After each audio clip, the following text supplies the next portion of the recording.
امام حسن اور حسین بیمار ہو گئے تو حضرت فاطمہ نے منت مانگی، یا اللہ میرے بچوں کو شفا دے، میں 3 روزے رکھوں گی۔ کون سی منت مانی؟ بولیے۔ ہم صرف دیکھ کی منت ہی مانتے ہیں، میں دیکھ پکاواں گا۔ ایک آدمی مجھے کہنے لگا میں نے منت مانی تھی کہ میں بکرا دوں گا اللہ کے رستے میں، اگر میرا کام ہو جائے تو کام ہو گیا، بکرے کے پیسے کوئی نہیں۔ تو میں کہا تیرے پہلا نہیں تھی پتا، میرے کو کوئی نہیں۔ کہتا اب کیا کروں؟ میں کہا اب تو دینی پڑے گی، اور اس میں بھی تحقیق باقی ہے، لیکن بات یہ ہے بھائی کہ منت یہ کیوں نہیں مانی کہ یا اللہ میرا کام ہو جائے میں 100 نفل پڑھوں گا؟ جو بھی منت مانگتا ہے وہ دیکھ کی مان لیتا ہے، بکرے کی منت ہی مانتے ہو، یہ کیوں نہیں منت مانتے کہ یا اللہ میرا کام ہو جائے تو میں پورا قرآن شریف ختم کروں گا؟ یہ ذرا پڑھنا پڑتا ہے، اس لیے عبادت کرنی پڑتی ہے، اس لیے اس کی منت ہی نہیں مانتے سرے سے۔ حضرت فاطمہ نے کیا منت مانگی؟ بچے صحیح ہو جائیں گے تو بولیے 3 روزے رکھوں گے۔ اللہ تبارک و تعالیٰ نے بچوں کو شفا عطا فرما دی، اور میں سمجھتا ہوں یہ کربلا کی ٹریننگ تھی۔ روزے رکھے بچوں نے۔ کس نے روزے رکھے؟ بچوں نے۔ کس نے؟ 7-8 سال کی عمریں بچوں کی۔ حضرت علی فرماتے جب میں نے دیکھا نا میرے بچے بھی روزے سے ہیں تو میں کہیں سے تھوڑے سے جوں لایا، یہ شہزادے ہیں کائنات کے سب سے بڑے۔ فرماتے میں نے بی بی پاک کو دیے تو سیدہ پاک نے جوں پیسے روٹیاں پکائیں، اور جب عین افطاری کے وقت کھانا سامنے آیا تو دروازے پہ بھکاری آیا، عین بڑا بے نیاز ہے اللہ، عجیب رنگ ہے مالک کا۔ عین افطاری کا وقت جب آدمی کہتا ہے کہ فٹافٹ ہو جائے، بھکاری دروازے پہ آیا اور اس نے صدا دی، او میرے رسول کے گھر والوں، کئی دنوں سے روٹی نہیں کھائی۔ حضرت علی نے، حضرت فاطمہ نے بچوں کی طرف دیکھا تو امام حسین چھوٹے تھے سب سے، انہوں نے سب سے پہلے برتن اٹھائے کھانے والے، اور کہنے لگے اماں میں نہ دیکھ آؤں۔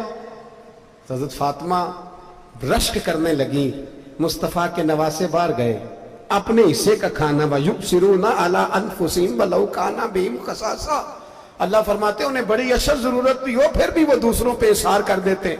وہ کھانا باہر امام حسین دے آئے، پانی سے روزہ کھولا، کھجورے کھائی، لیٹ گئے، سویرے کھجورے کھائی، روزہ رکھ لیا۔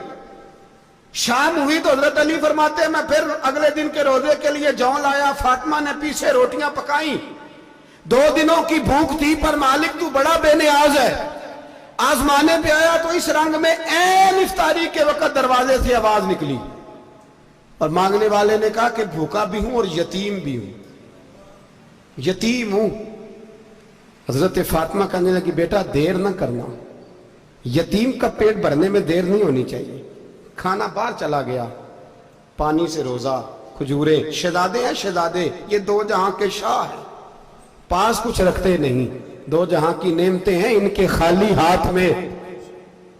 کھجور پانی سے افطاری بھی سحری بھی، سویرے پھر اٹھے روزہ رکھا، تیسرا دن ہے، تیسرا۔ ذرا دل پہ ہاتھ رکھنا، بچہ ایک رات بھوکا ہو تو اماں سوتی نہیں، اور میں کہا کرتا ہوں اماں فالج والی ہو نا، فالج والی ماں، فالج زدہ، تو آدھی رات کو اس کا بیٹا جوان کہے تھوڑی بھوک لگی ہوئی تھی، تو اماں کو رینگنا بھی پڑے تو وہ رینگ کے بھی جاتی ہے، روٹی پکاتی ہے، کہتے ہیں میرا لال بھوکا نہ سو جائے۔ اور مصطفیٰ کی بیٹی سے زیادہ بچوں سے کون پیار کر سکتا ہے؟ اور 3 دن کے بھوکے بچے، تیسرا دن آیا، بڑے حوصلے سے بی بی کہہ دیتی ہے چھوڑو ان کا تو کام ہے، یہ تو آتے رہتے ہیں، میرے بچے بھوکے تم پہلے روٹی کھاؤ۔ لیکن میرے بھائی کربلا ایسے نہیں سجتی، یہ جو برگر کھا کے ناراض ہونے والے بچے ہوتے ہیں یہ میدانوں میں نہیں نکل پاتے، ان کے لیے مشکل ہوتا ہے۔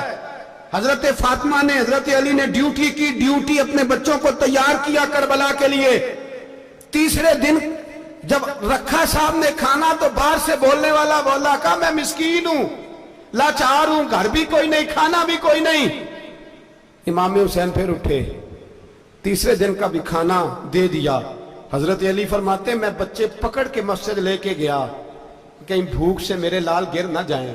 کہتے ہیں ہامتے کامتے تینوں شہزادے مسجد میں داخل جو ہوئے تو بس ہماری قیمت پڑ گئی، مول پڑ گیا ہمارا۔ کہتے ہیں مسجد میں قدم رکھا تو ایسے لگا جیسے نبی پاک ہمارا انتظار کر رہے ہیں۔ فرماتے ہیں تیسرے دن کی مغرب پڑھنے گئے تو حضور نے تینوں باپ بیٹوں کو چہرے دیکھے، فرمایا علی یہ جبریل کھڑے ہیں اور فرما رہے ہیں تیرے 3 دن کا عمل خدا کو بھی بڑا پسند آیا ہے، محمد مصطفیٰ کو بھی بڑا پسند آیا ہے۔